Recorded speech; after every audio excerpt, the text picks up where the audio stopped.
Okay, so hi everyone. I am Filippo, and as Elena said, I'm part of the Institute of Heritage Science and of the Built Heritage Innovation Lab. I think he's...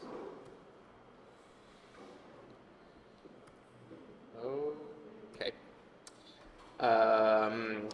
Yeah, my expertise is related to built heritage, energy, and environmental improvement, and we will get to what what it means, and building information modeling and interoperability that you've already heard of. I'd like to thank Elena and Caterina and all the audience for making this possible. And yeah, let's get to the presentation. So today we will try to reflect on the big elephant in the room of our lives, that's climate change, or maybe climate action is better, seen from the perspective of both conservation experts and environmental designers.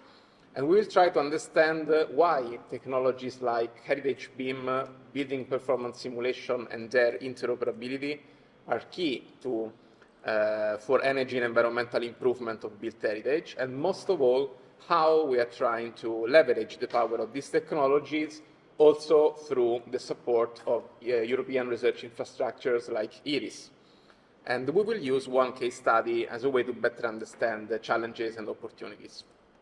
So let's start with a bit of framework. Cultural heritage plays a key role in many of the 17 objectives of the Sustainable Development Goal Agenda, and it can be considered as the fourth dimension of sustainable development with the economic, environmental, and social ones. And obviously, energy consumption and climate change are an issue also for the built heritage sector. They are an issue in terms of risk assessment from the impacts of climate change, but also in terms of reduced usage of buildings, which is the most important factor to ensure their conservation. Think not just of public historical buildings, but also to private-owned built heritage that is increasingly threatened by high energy consumption and therefore the risk of abandonment. But we could say that historical buildings are not the most numerous nor energy-intensive part of the building stock, and they generally behave more efficiently than buildings constructed between the Second World War and the 80s, thanks to their passive behavior optimized for their climate. And that's true, but climate change is weakening this assumption, changing the rules by which heritage buildings have always played, undermining their natural functioning, with significant consequences for their conservation as well. Here you can see how in Rome, since I was born, the day when I expect to see temperature above 32 degrees increased on average from 9 to 32. And it's a stats of 2017. This summer we had 72 of them. So don't just think about the slow increase in average temperature that maybe is hard to relate to, but think also about the increase in exceptional phenomena such as heat waves that happen more often and for longer period, and that can disrupt the passive system of historical buildings like thermal mass or natural ventilation for several days, in ways that until now were extremely rare events that were still manageable by their passive behavior. Furthermore, the increase in comfort standards has made no longer acceptable thermohygrometric conditions that once were. And from this point of view, it will be necessary to develop increasingly advanced methods of adaptation to climate change in order to enhance the resilience of historical buildings, so their ability to cope with change while maintaining an equilibrium.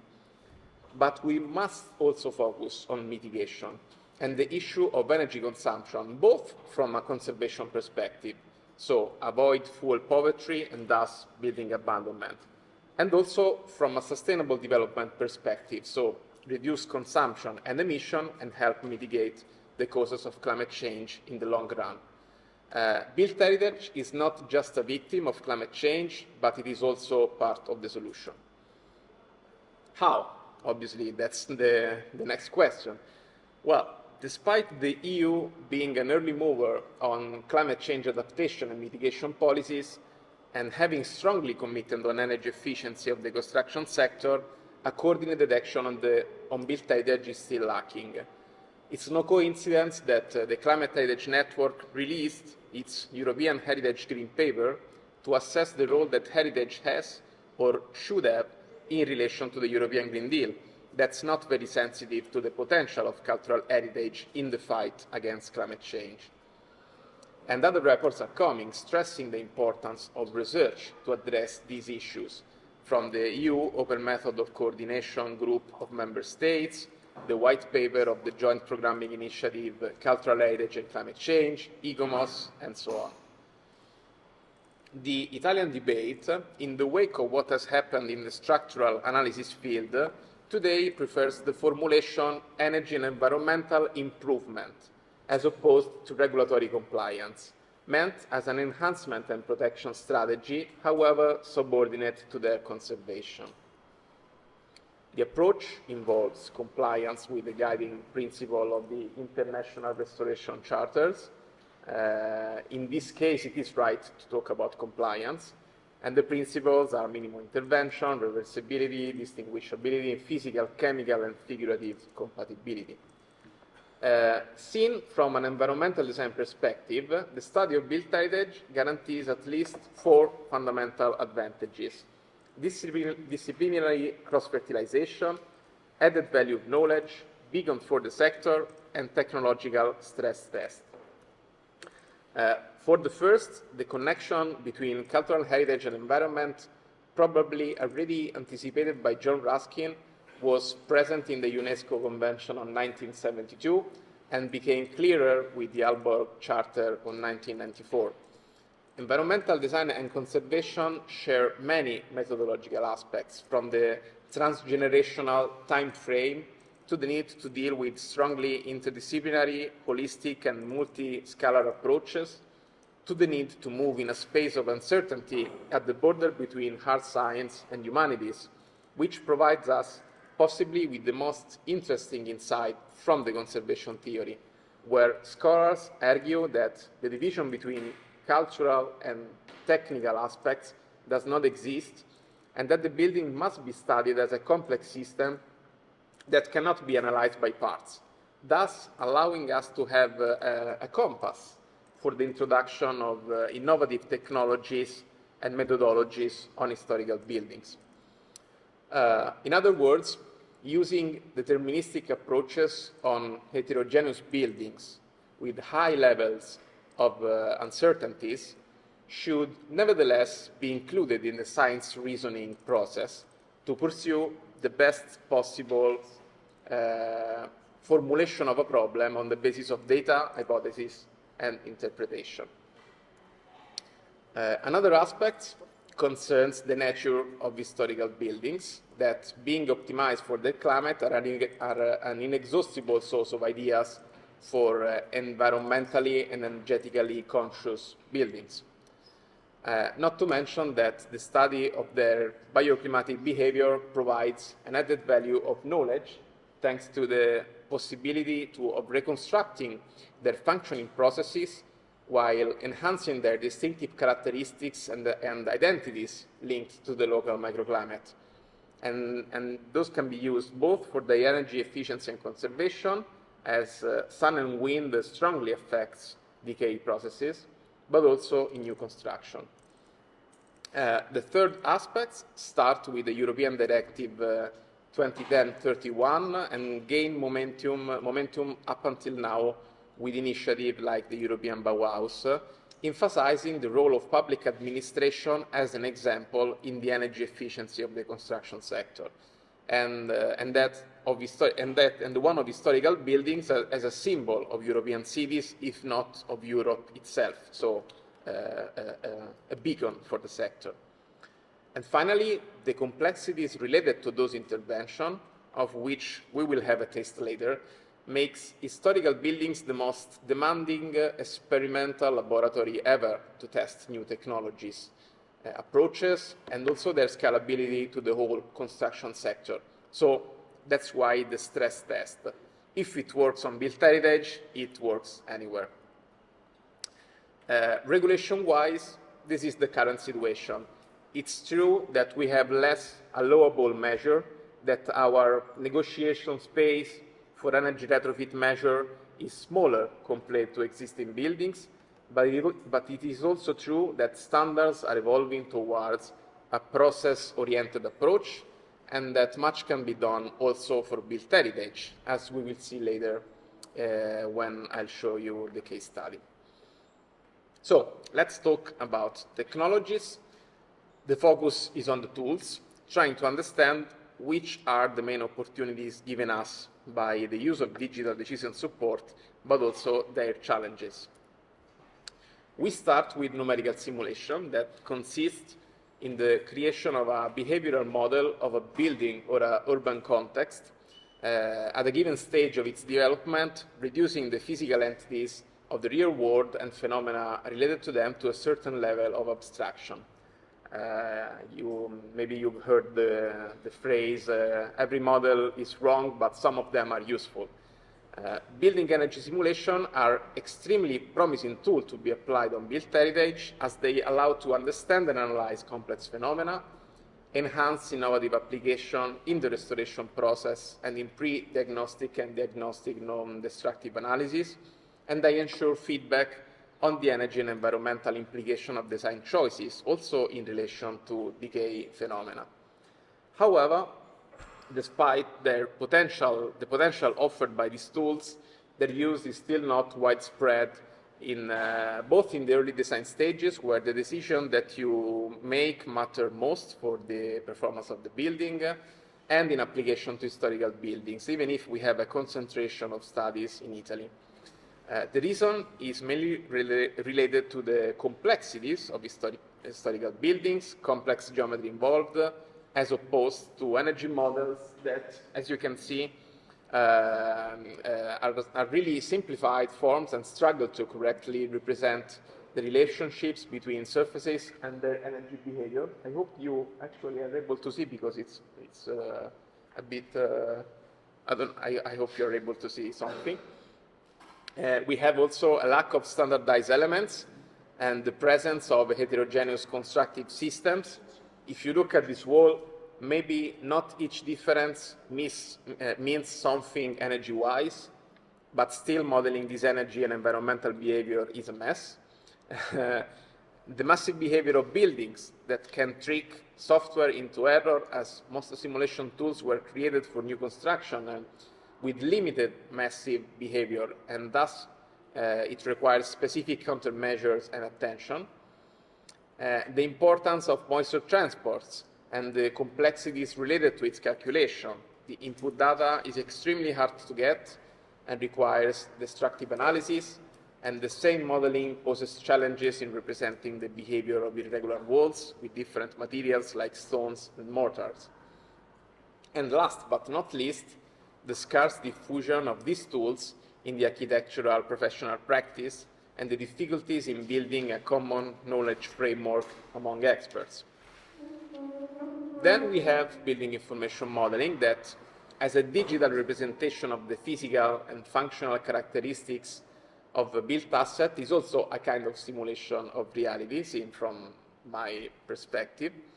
And given that HBIM model can be designed to contain a large amount of data required for numerical simulation, interoperability among the two environments, meaning more in general, the ability to ensure that data generated by any party can be properly interpreted by all other parties, could save time, reducing the risk of errors. Unfortunately, the integration between the BIM environment simulation, as Christie's probably showed you, is still complex and under development, and based mainly on two open file schemes, IFC and ENCIBCMED, which still do not allow to efficiently transfer the data required for the simulation, both geometric and informative and alphanumeric. And with the results that often the BIM-based model for simulation ends up being so modified by the simulation purpose as to result in a sort of parallel modeling. The limits in a seamless BIM to simulation data flow derives from the simplification and assumption needed by energy modeling that, as we have seen, are simplified boxes, the different logic with which the two software environments evolved, and the related need to go beyond a simple data exchange among software and using instead a real conversion, instead a translation of that geometry into another geometry that's different, it's not the same. And also, simulation usually needs data jointly from different BEEM disciplines, like architectural and structural, or for example, the way HVAC systems are modeled in BEEM is extremely different from how simulation needs it.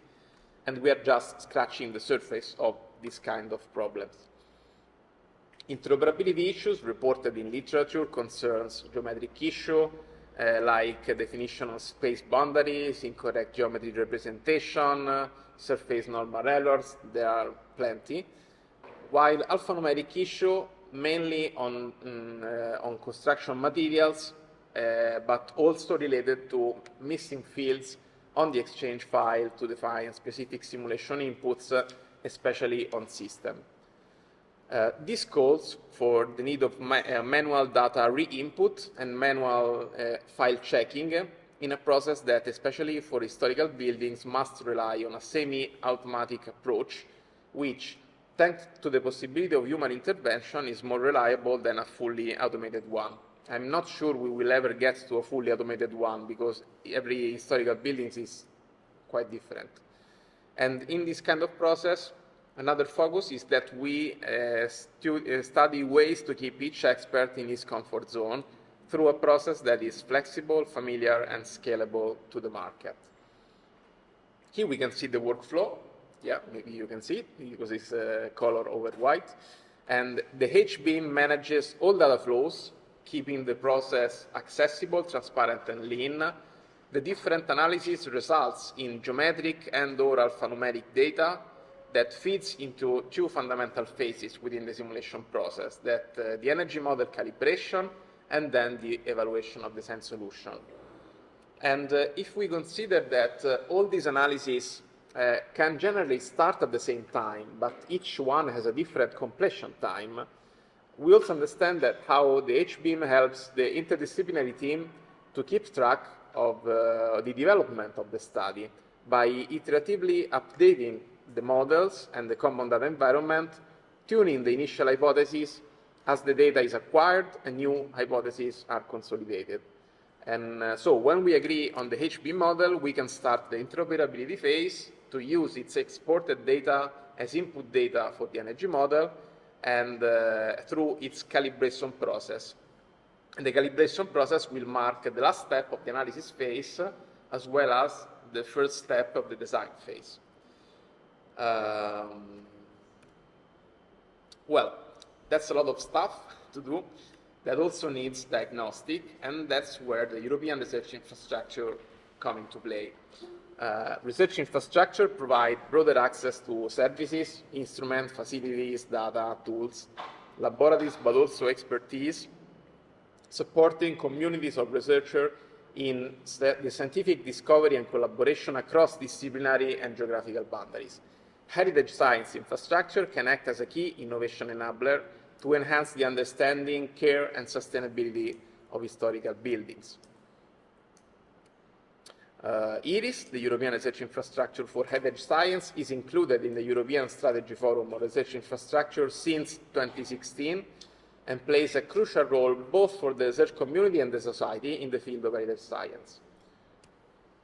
It has recently celebrated 20 years of activity in Florence, and building on this accumulated experience, these two projects, the preparatory phase and implementation phase, first addressed the governance, financial aspects, legal documents, logistic business plan, and then preparing the actual operation of E-RIHS as a fully fledged European infrastructure. The goal of E-RIHS is to grow and strengthen a creative European-wide framework for supporting frontier research in heritage science, and will do so also by offering access to expertise, not just tools. Here are the 4 platforms that were already introduced by Elena. The Arch Lab, more focused on offering access to physical and digital scientific archives. fixed lab to large-scale facilities like synchrotron or neutron-based instruments that you cannot move are fixed. MOLAB, instead, the mobile laboratory of the research infrastructure, able to reach the object of study with mobile diagnostic tools like this one. And DigiLab, that's still under development, as Alberto was explaining, that will provide access to digital tools within an open science approach. And that's more or less how you should imagine E-RIHS. At the core, we have scientific question, heritage asset, the needs of heritage managers, and E-RIHS providing research activities, digital services, and producing an enriched data that gets back into the loop of heritage science. So the user can be individual researchers, technical staff and students, team of academic, industry, private and public institution. So within E-RIHS mobile laboratory, we developed the energy and environmental analysis facility with high resolution infrared thermography, also drone-based, IoT, Internet of Things, heat flux measuring system and environmental monitoring, blower door test, advanced geometric survey like this one, or spherical photogrammetry, and so on. And here is what currently E-RIHS can support of the procedures you have seen before within a HBIM managed workflow that aims to build heritage, energy and environmental improvement, or just its understanding. Also, but not necessarily with simulation. This new facility of E-RIHS provides support to the energy and environmental analysis part according to the same procedure that we developed and tested during the BEEP project. But before showing you the case study, the key takeaway of research infrastructure in this field is that E-RIHS can become a hub for researchers and can contribute to an emerging interdisciplinary scientific sector dedicated to build heritage climate mitigation based on digital knowledge management, simulation decision support, and on overcoming barrier of accessibility to advanced diagnostic and siloed processes and skills. So finally, we can see how all this is supposed to work. We had the theoretical framework, the tools, the workflow, and now we see them all in an example on which also Christis was part for the case study in Cyprus. The ENICBCMED BEEP project, coordinated by our laboratory with Elena Gigliarelli as principal investigator, involved 7 countries: Italy, Spain, Cyprus, Egypt, Jordan, Palestine, and Lebanon, in designing a HBIM and simulation-based energy and environmental improvement intervention up to the energy performance contracts that are a financial mechanism based on saved money from energy bills after the intervention to use private funding to actually implement the intervention. And all of these applied on 9 very different case studies. In Italy, we worked on Palazzo Maffei Borghese, a listed building in the historic center of Rome. First activities always involved historical and architectural analysis, essential for the knowledge of the building and also as a starting point for all the other analysis. You never start with a blank sheet. You have to answer some question, and usually the questions start rising from the first historical and architectural analysis. The geometric survey of the building was created by integrating different technologies, including SLAM, that's particularly suitable for the survey of interiors or large building structure due to the rapidity of acquisition.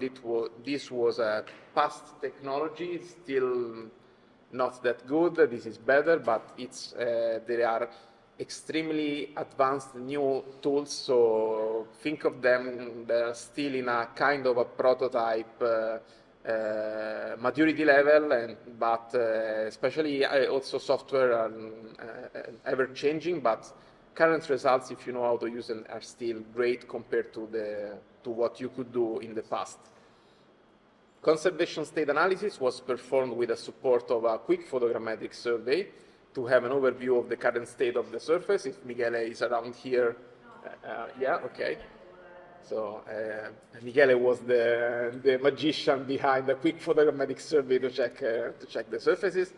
And then the team developed the first hypothesis of homogeneous blocks and construction systems that were subsequently checked with infrared thermographic surveys that supported also the identification of main wall typologies to be measured with heat flux meter analysis. And we also used sunshine hour simulation of the winter months to find the most suitable walls to perform the heat flux meter analysis, because avoiding direct sunshine is key to obtain good measurement.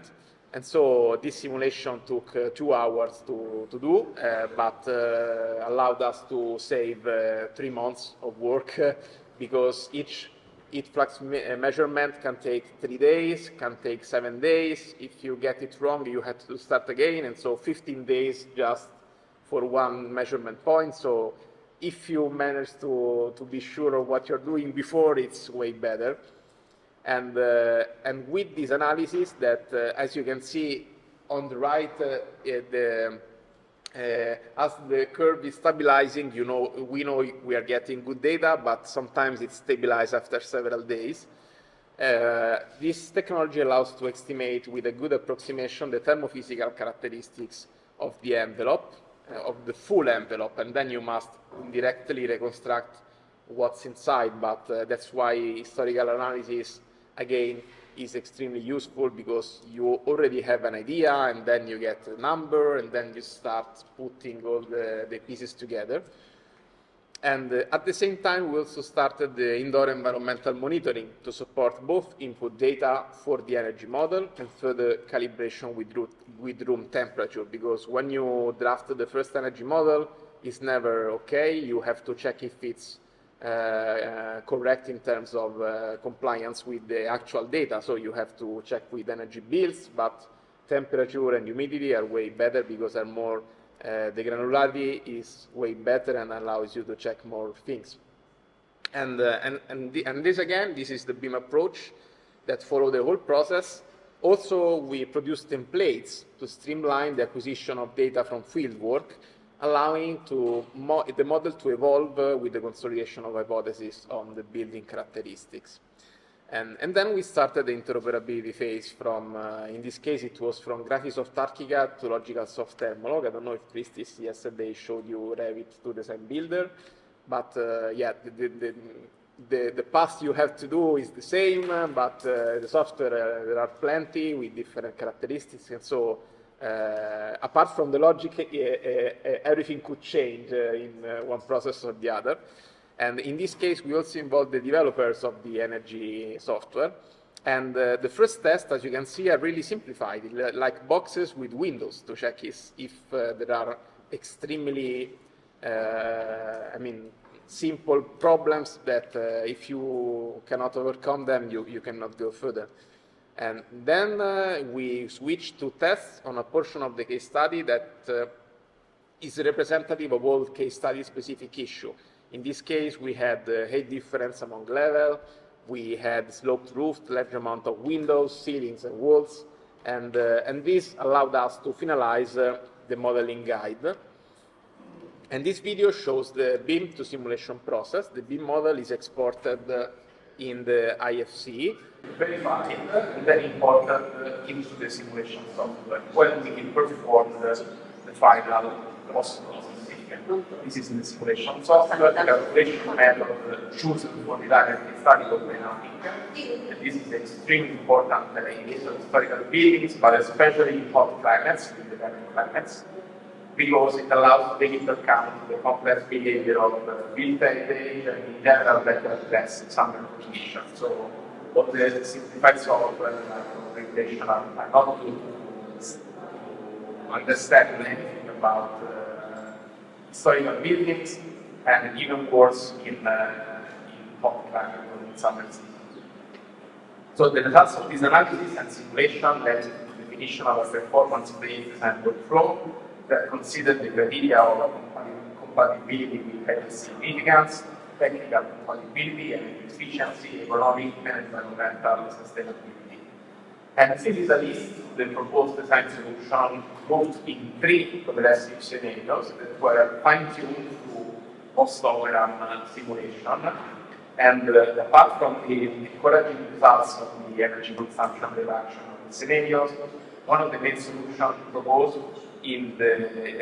was the bioclimatic photovoltaic buffer space in the internal cluster of the building that enhance both winter and summer performance of the building. It adds another reusable space during winter with another ventilation and renewable energy generation and also a shaded system. And this solution was first evaluated from technical and financial point of view with a simple model, and then with aesthetic follow-ups, as we can see here. All the know-how used by the project converged into a guideline published online in an open repository in the extended version with all the templates and the stuff to support the public administration in actually doing again this process. And also a book edited by CNR edition, and we have to support the public stakeholder in the step-by-step process. And it's important to not to do too much, but not to do too little. You must stop when you understand that when you understand the building is enough to do what you have to do. So this is the key, the way in which the guideline was designed. And BEEP achieved the first BEEP-based implementation of this kind in Jordan. Public administration like the Valencian region and the municipality of Nicosia committed to the workflow.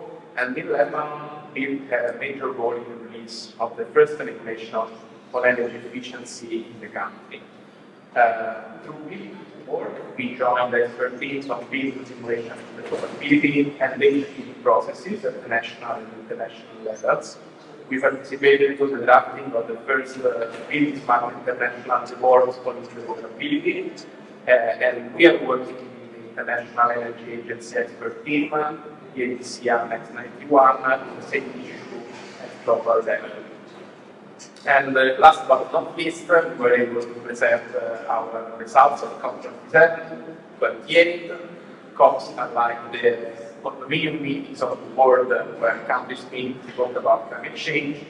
And we were on the organizer of the first heritage session in a global United Nations event that was a follow-up of COP28 building breakthrough, so an event specifically addressed for the building sector. And we recently had the information that we will be present also at COP29 in November. And overall, what we are doing is we are backing up our scientific findings and in the way of research infrastructure, the advocacy work made built heritage fed by national government and society as part of the solution to climate change. And so we are back to the beginning of the presentation. I hope I provided you with some food for thoughts, and for any question or doubts, let's have a chat in the next days. I'd be delighted. And yeah, thank you very much.